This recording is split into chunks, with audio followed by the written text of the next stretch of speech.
Full നമ്മൾ അത്രയ്ക്കും ലീഗലായിരിക്കണം. ഒരു ദിവസം വരെ നമുക്ക് അതിലൊരു മാറ്റം വന്നു കഴിഞ്ഞാൽ, ഒരു ദിവസം നമ്മൾ ഇല്ലീഗലായിട്ടുള്ളൊരു കാര്യം ചെയ്ത് കഴിഞ്ഞാൽ ഡീപ്പോട്ട് ഉറപ്പാണ്. ഇതിലടിച്ച് നോക്കി കഴിഞ്ഞാൽ അറിയാം, നമുക്കൊരു അൺസ്കിൽഡ് വർക്ക് ചെയ്യുന്ന നാട്ടിൽ നിന്ന് ആർക്കും വരാൻ പറ്റില്ല എന്നൊന്നും അതിൽ കൊടുത്തിട്ടില്ല കേട്ടോ. നമുക്ക് ഹായ് ഗൈസ്, പുതിയ വീഡിയോയിലേക്ക് എല്ലാവർക്കും സ്വാഗതം. അപ്പോൾ കുറേ നാളായി വീഡിയോയും കാര്യങ്ങളൊക്കെ ചെയ്തിട്ട്. അപ്പോൾ ഇപ്പോൾ എല്ലാവരും കുറേ കമൻസും കാര്യങ്ങളൊക്കെ എനിക്ക് വന്നിട്ടുണ്ടായി കേട്ടോ. എല്ലാവരും സപ്പോർട്ടിനൊക്കെ നല്ല സന്തോഷമുണ്ട്. അപ്പോൾ പോളിലത്തെ റൂൾസും കാര്യങ്ങളൊക്കെ മാറിയെന്ന് എല്ലാവർക്കും അറിയാം. അപ്പോൾ എല്ലാവർക്കും അത് ഡൗട്ടുള്ള കാര്യമാണ്. ഇപ്പോൾ ഇവിടെയുള്ള ആൾക്കാരാണെങ്കിലും നാട്ടിലുള്ള ആളുകളാണെങ്കിലും എല്ലാവരും ആണെങ്കിലും. അപ്പോൾ കുറേ പേരെ വീഡിയോസ് ഞാൻ കണ്ടു. അപ്പോൾ എനിക്കും കൂടി അറിയാവുന്ന കാര്യങ്ങൾ ഞാൻ നിങ്ങളായിട്ട് ഷെയർ ചെയ്യാം. അപ്പോൾ നാട്ടിൽ നിന്ന് വരുന്നവരാണെങ്കിലും പിന്നെ പോളണ്ടിൻ്റെ പുറത്തുള്ളവരാണെന്നുണ്ടെങ്കിലും പോളണ്ടിലേക്ക് വരാൻ നോക്കിയിട്ട് നിൽക്കുന്ന ആളുകളോടാണ് പറയുന്നത്. അപ്പോൾ അവരൊക്കെയാണെങ്കിലും ഒന്ന് ജസ്റ്റ് ഇതൊക്കെ ഒന്ന് നോക്കിയിട്ട് കാര്യങ്ങളൊക്കെ നോക്കിയിട്ട് വരിക. അപ്പോൾ എനിക്കറിയാവുന്ന കാര്യങ്ങൾ ഞാൻ പറയാം. ഒന്നാമത്തെ കാര്യം എന്താണെന്ന് വെച്ച് കഴിഞ്ഞാൽ, നമ്മളിപ്പോൾ C-type എടുത്തിട്ട് നാട്ടിൽ നിന്ന് ആരെങ്കിലും വരികയാണെന്നുണ്ടെങ്കിൽ, അത് പോളണ്ടാണെങ്കിലും വേറെ ഏതെങ്കിലും കൺട്രീസ് ആണെങ്കിലും അവിടെ നിന്ന് പോളണ്ടിലേക്ക് കൺവേർട്ട് ചെയ്യാമെന്ന് വിചാരിച്ചാൽ നടക്കില്ല. അതായത് പോളണ്ടാണെന്നുണ്ടെങ്കിൽ തന്നെ ഇപ്പോൾ C-type വിസ കൊണ്ട് അവർ ഉദ്ദേശിക്കുന്നത് എന്താണെന്ന് വെച്ച് കഴിഞ്ഞാൽ, നമുക്കൊരു ഷോർട്ട് ടൈം സ്റ്റേ അല്ലെങ്കിൽ പിന്നെ വല്ല ബിസിനസ് ആവശ്യങ്ങൾക്കാ അല്ലെങ്കിൽ അതുമായി ബന്ധപ്പെട്ടുള്ള എന്തെങ്കിലും ഒരു സീസണൽ വർക്കിന് അങ്ങനെ എന്തെങ്കിലുമായിട്ട് ബന്ധപ്പെട്ടിട്ട് മാത്രമാണ് ഈ ഷോർട്ട് ടൈം വിസ കൊടുക്കുന്നത്. പക്ഷേ ഈ June 1 മുന്നേ അല്ലെങ്കിൽ ഇപ്പം എൻ്റെ കൂടെ വർക്ക് ചെയ്യുന്ന കുറച്ച് ആളുകൾ വരെ അത് പോളണ്ടിലേക്കുള്ള വിസ ആണെങ്കിലും നമ്മൾ അതർ കൺട്രീസിലേക്ക്, ഇപ്പോൾ ഷെങ്കൻ കൺട്രീസിലേക്ക് എടുത്തിട്ട് ഇവിടെ കൺവേർട്ട് ചെയ്യാമെന്ന് വിചാരിച്ചിട്ട് വരികയാണെന്നുണ്ടെങ്കിൽ അത് ഇനി നടക്കില്ല എന്തായാലും. ഇതിന് മുന്നേ നടന്നിരുന്നു. ആ വിസയിൽ വന്നിട്ടുള്ളവർക്ക് TRC കാർഡ് വരെ കിട്ടിയിട്ടുള്ള ആളുകളുണ്ട്.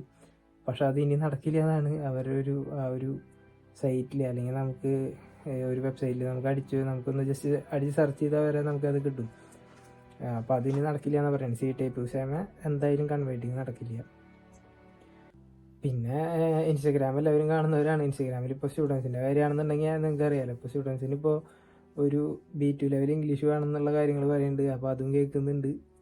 അത് ഇതുപോലെ സൈറ്റിലും കാര്യങ്ങളിലൊക്കെ നിങ്ങൾക്ക് കിട്ടും സെർച്ച് ചെയ്ത് നോക്കി കഴിഞ്ഞാൽ.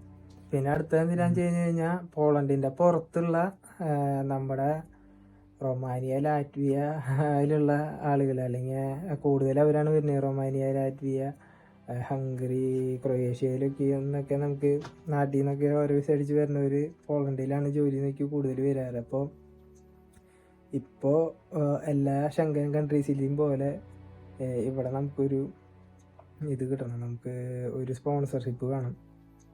ആദ്യം ചെയ്യുന്ന പോലെ നമുക്കൊരു പെർമിറ്റ് കിട്ടിയിട്ട് ആ പെർമിറ്റ് വന്നിട്ട് വർക്ക് ചെയ്യാൻ പറ്റില്ല എന്നാണ് പറയുന്നത്. അപ്പോൾ ഞാനൊക്കെ വന്നത് എങ്ങനെയാണെന്ന് വെച്ച് കഴിഞ്ഞാൽ, റൊമാനിയ DRC വെച്ചിട്ട് അവിടെ നിന്നൊരു പെർമിറ്റ് കിട്ടി. എനിക്ക് നേരെ ഒന്ന് വർക്ക് ചെയ്യാൻ പറ്റുമായിരുന്നു. ഇപ്പോൾ അതങ്ങനെ നടക്കില്ല. നമുക്ക് ജൂണിന് മുന്നേ ചെയ്തിട്ടുള്ളവരാണെന്നുണ്ടെങ്കിൽ അവർക്കൊരു അവർക്കും പറ്റില്ല. അവർക്ക് ഇപ്പോൾ ഇവിടെ ഒരു TRC കാർഡ് കിട്ടണം. അതല്ലെങ്കിൽ ഇവിടെ ഒരു ബയോമെട്രിക്സ് കഴിഞ്ഞതിന് ശേഷം, നിങ്ങൾ ലീഗലായതിന് ശേഷം മാത്രമാണ് ഇവിടെ വർക്ക് ചെയ്യാൻ പറ്റുള്ളൂ. അതാണ് ഇപ്പോൾ ഇല്ലീഗൽ മൈഗ്രൻസിനെ അവർ പൂർണ്ണമായിട്ട് തുടച്ചു മാറ്റാനുള്ള പരിപാടിയാണ്. അപ്പോൾ അതിന് വേണ്ടിയിട്ടൊക്കെയാണെന്ന് തോന്നുന്നു ഇപ്പോൾ ഈ റൂൾസ്, ഇങ്ങനത്തെ ഒരു നിയമമാറ്റങ്ങളൊക്കെ വന്നിട്ടുള്ളത്. അപ്പോൾ ഇനി പുറത്തുനിന്ന് ട്രൈ ചെയ്യണവരാണെങ്കിലും ഇപ്പോൾ ചെയ്യാൻ പറ്റില്ല എന്ന് ഇവരൊരിക്കലും പറഞ്ഞിട്ടില്ല. അതായത് പോളണ്ടിൻ്റെ പുറത്തുള്ള ഷെങ്കൻ കൺട്രീസ് ആണെങ്കിലും TRC ഹോൾഡേഴ്സിനൊക്കെ നമുക്ക് ജോലി കിട്ടും. പക്ഷേ ഇവിടെ ഒരു സ്പോൺസർഷിപ്പ് വേണം. അതിനുശേഷം ഇവിടെ നമുക്കൊരു താമസിക്കാനുള്ള ഒരു അനുമതി കിട്ടണം. അതിന് ശേഷം മാത്രമാണ് നമുക്ക് TRC കാർഡ് കിട്ടിയതിന് ശേഷം മാത്രമേ വർക്ക് ചെയ്യാൻ പറ്റുള്ളൂ എന്ന് അവർ പറയുന്നു. അതൊക്കെയാണ് അറിയാൻ പറ്റിയിട്ടുള്ളത്.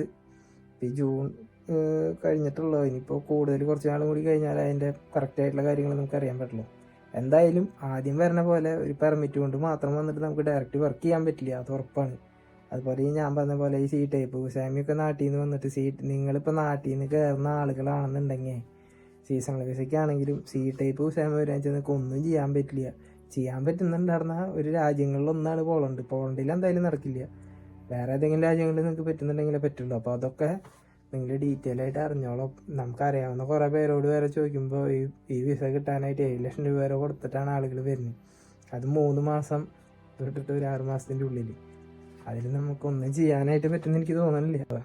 കാരണം നാട്ടിൽ നിന്ന് എങ്ങനെയെങ്കിലും ഒരു യൂറോപ്പ് എൻട്രി എന്ന് പറഞ്ഞിട്ട് നാട്ടിൽ നിന്ന് കയറ്റി വിടുന്നവരുണ്ടാവും. നിങ്ങൾ ഇവിടെ വന്നിട്ട് പെട്ടുപോകാനുള്ള കാര്യങ്ങൾ ചെയ്യണ്ട. എല്ലാ വിസയ്ക്കും വരാൻ പറ്റും. ഇവർ പറയുന്നത് ലീഗലായതിന് ശേഷം മാത്രം വരാൻ പറ്റുള്ളൂ എന്നാണ്. അതായത് ഇവിടെ കുറേ നമ്മളിപ്പോൾ ഈ കൂടുതലും നമ്മുടെ സീസണൽ വിസയ്ക്ക് വന്നിട്ടാണെങ്കിലും കുറേ ലീഗലല്ലാത്ത കുറേ പേര് ഇപ്പോൾ പോകേണ്ടതിലുണ്ട്. അപ്പോൾ അങ്ങനത്തെ ഒരു സംവിധാനം ഇവർ ഒഴിവാക്കാനായിട്ടാണ് മെയിനായിട്ട് ചെയ്യുന്നത് എനിക്ക് തോന്നുന്നത്. കാരണം നാട്ടിൽ നിന്നാണെങ്കിൽ നമുക്ക് അൺസ്കിൽഡ് വർക്കിന് വരാൻ പറ്റുന്നവർ പറയുന്നുണ്ട്. കാരണം നിങ്ങൾക്ക് ഒരു സ്പോൺസർഷിപ്പോ നിങ്ങൾക്ക് കൃത്യമായിട്ടുള്ള ഡോക്യുമെൻറ്റ്സ് ഉണ്ടെങ്കിൽ വരാൻ പറ്റും. അല്ലാണ്ട് ഇന്ന വിസയ്ക്ക് മാത്രമേ വരാൻ പറ്റുള്ളൂ എന്നും അവർ ഷോർട്ട് ലിസ്റ്റ് ചെയ്തിട്ട് ഇതുവരെ കണ്ടിട്ടില്ല. ഷോർട്ട് ലിസ്റ്റ് ചെയ്യുന്ന പറയുന്നുണ്ട്, അത് ഇതുവരെ ഷോർട്ട് ലിസ്റ്റ് ചെയ്ത ലിസ്റ്റ് നമുക്ക് കിട്ടിയിട്ടില്ല. അപ്പോൾ അൺസ്കിൽഡ് വർക്ക് വിസയ്ക്കാണെങ്കിലും ഇപ്പോൾ നാട്ടിൽ നിന്നാണെങ്കിലും ഷെങ്കൻ നിന്നാണെങ്കിലും ഒക്കെ നമുക്ക് വരാൻ പറ്റും. പക്ഷേ ആദ്യം മറ്റേ ഓപ്പൺ വർക്ക് പെർമിറ്റ് പോലെ നമുക്കൊരു പെർമിറ്റ് ഉണ്ടെങ്കിൽ വർക്ക് ചെയ്യാൻ പറ്റുന്നായിരുന്നു. നാട്ടിൽ നിന്നല്ല, അത് ഷെങ്കൻ ഏരിയയിലുള്ളവർക്ക് വർക്ക് ചെയ്യാൻ പറ്റുന്നായിരുന്നു. പക്ഷേ ഇപ്പോൾ അത് പറ്റില്ല. അപ്പോൾ ഇത്രയ്ക്കുള്ള ഒരു ചെറിയ മാറ്റങ്ങളൊക്കെ തന്നെയുള്ളൂ, വേറെ പ്രശ്നങ്ങളൊന്നുമില്ല. പിന്നെ ഇവിടുത്തെ പോളണ്ടിൽ തന്നെയുള്ളവരാണെന്നുണ്ടെങ്കിൽ നമുക്ക് ഇപ്പോൾ ഒരു പെർമിറ്റ് കഴിഞ്ഞ് കഴിഞ്ഞാൽ ഒരു 10-15 ദിവസത്തിനുള്ളിൽ അത് നമ്മൾ ഇമിഗ്രേഷൻ ഓഫീസിൽ അറിയിക്കണം. അത് ആദ്യം ഉണ്ടായിരുന്ന നിയമം തന്നെയാണെന്ന് പറഞ്ഞു വരുന്നുണ്ട്. പക്ഷേ ആദ്യം അതൊരു പ്രശ്നമായിട്ട് വന്നിട്ടുണ്ടായിരുന്നില്ല. പക്ഷേ ഇപ്പോൾ അത് നമ്മൾ അവരെ അറിയിക്കണം. അല്ലെങ്കിൽ 15 ദിവസത്തിനുള്ളിൽ നമുക്കൊരു വേറൊരു പെർമിറ്റ് നമ്മൾ അപ്ഡേറ്റ് ചെയ്യണം. ഇൻ കേസ് നമ്മൾ ജോലി പോവുക അല്ലെങ്കിൽ TRC വാലിഡിറ്റി ഉണ്ട്, ജോലി പോവുക, അങ്ങനത്തെ സാഹചര്യങ്ങൾ വരികയെന്ന് വെച്ച് കഴിഞ്ഞാൽ 15 ദിവസത്തിനുള്ളിൽ നമ്മൾ ഒന്നില്ലെങ്കിൽ വേറൊരു പെർമിറ്റ് അപ്ഡേറ്റ് ചെയ്യുക, അതല്ലാന്നുണ്ടെങ്കിൽ എമിഗ്രേഷൻ ഓഫീസിൽ അറിയിക്കുക. ഇങ്ങനത്തെ കാര്യങ്ങളൊക്കെയാണ് ഇവർ ഇവിടെ ഇപ്പോൾ പറയുന്നത്.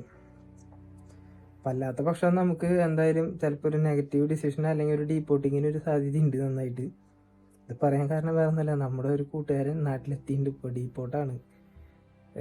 അപ്പോൾ എല്ലാവരും ശ്രദ്ധിച്ച് വരും. ഇപ്പം നാട്ടിൽ നിന്ന് വരുന്നവരോടാണ് കൂടുതൽ വരാനുള്ളത്. ഇപ്പോൾ പോളണ്ടിൽ അല്ലെങ്കിൽ യൂറോപ്പിലുള്ളവർക്ക് ഇവിടുത്തെ സാഹചര്യം കാര്യങ്ങളൊക്കെ നന്നായിട്ട് അറിയാം. കാര്യങ്ങളൊക്കെ അറിഞ്ഞിട്ട് അവർ ഒരു അപ്ഡേറ്റഡ് ആയിട്ടുള്ള കാര്യങ്ങളായിരിക്കും അവർ ചെയ്യുന്നുണ്ടാവുക. പക്ഷേ കൂടുതലും നാട്ടിൽ നിന്നുള്ളവരായിരിക്കും വീഡിയോസ് കാണുന്നത്. കാരണം നാട്ടിൽ നിന്ന് എങ്ങനെയെങ്കിലും ഒരു യൂറോപ്പ് എൻട്രി എന്ന് പറഞ്ഞിട്ട് നാട്ടിൽ നിന്ന് കയറ്റി വിടുന്നവരുണ്ടാവും. നിങ്ങൾ ഇവിടെ വന്നിട്ട് പെട്ടുപോകാനുള്ള കാര്യങ്ങൾ ചെയ്യണ്ട. ഇവിടെ വന്നു കഴിഞ്ഞ് ഇതൊക്കെയാണ് സാഹചര്യം. ഇപ്പം ഞാനാണെങ്കിലും നമ്മളൊക്കെ കോൺട്രാക്ട് ബേസിഡ് വർക്കാണ്.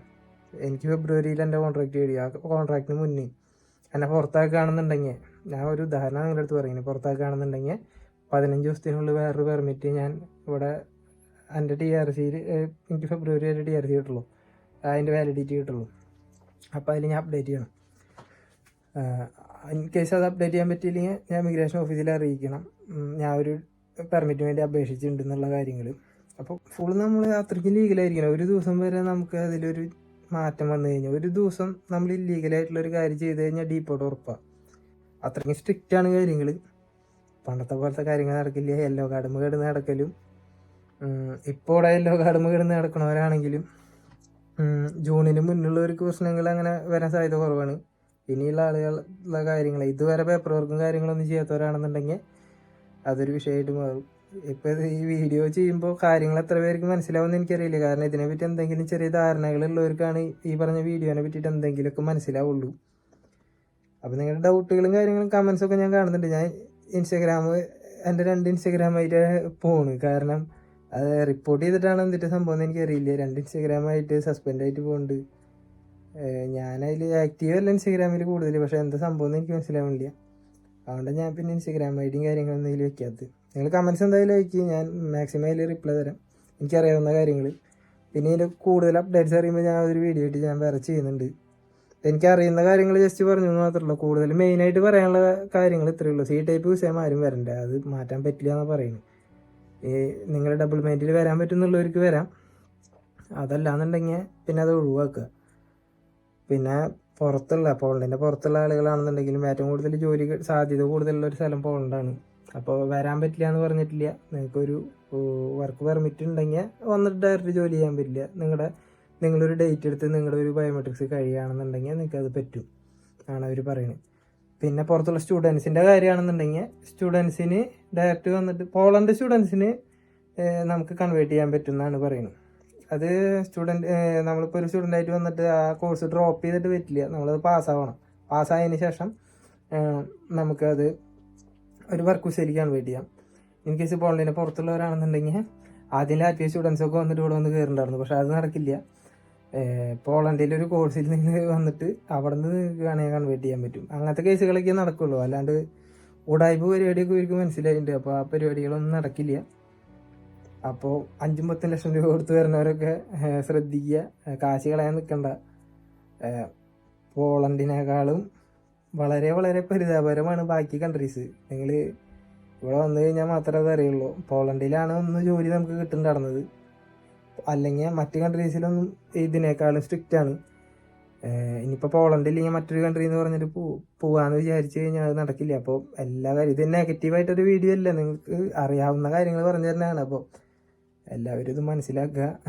അപ്പോൾ ഇനിയും അറിയാവുന്ന കാര്യങ്ങളായിട്ട് ഞാൻ വീഡിയോ ചെയ്യാം. കമൻസ് ചെയ്യും നിങ്ങൾ എന്തായാലും. നിങ്ങൾക്ക് ഡൗട്ട്സ് കമൻസ് ചെയ്യും. ഇപ്പോൾ എന്തായാലും അധികം ലാഗില്ലാണ്ട് വീഡിയോസ് ചെയ്യാനായിട്ട് ട്രൈ ചെയ്യുന്നുണ്ട്. അപ്പോൾ എല്ലാവരും സപ്പോർട്ടിനൊക്കെ താങ്ക്സ്. Bye bye Tata.